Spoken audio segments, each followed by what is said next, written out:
L'eutrophisation est une forme de pollution qui se caractérise par l'accumulation de nutriments, tels que le phosphore et l'azote, dans un milieu ou un habitat aquatique ou terrestre. Ce phénomène, bien que naturel, peut être fortement accéléré par les activités industrielles et agricoles. L'usage d'engrais à base de nitrate, par exemple, est l'une des principales causes de cette pollution. L'eutrophisation aquatique se caractérise par la détérioration d'un écosystème aquatique due à la prolifération d'algues.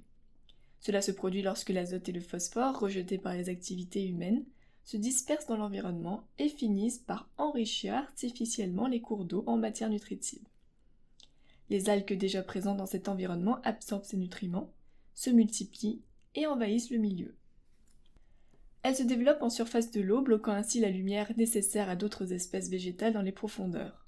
De plus, une fois mortes, ces algues se déposent au fond de l'eau et sont décomposées par des bactéries aérobies qui ont besoin d'oxygène pour se multiplier.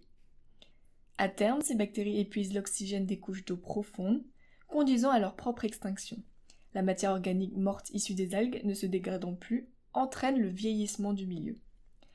L'eutrophisation se manifeste principalement dans des écosystèmes où le renouvellement de l'eau est très lent, comme dans les lacs par exemple. Ce phénomène peut aussi survenir dans les milieux terrestres, en particulier dans des champs artificiellement enrichis en nitrate. L'eutrophisation favorise la prolifération d'espèces envahissantes dans les cultures, comme le rumex par exemple. Cette plante présente une robustesse qui lui confère un avantage concurrentiel. Son puissant système racinaire peut pénétrer en profondeur, lui permettant de résister à des conditions extrêmes, telles que la canicule ou la sécheresse.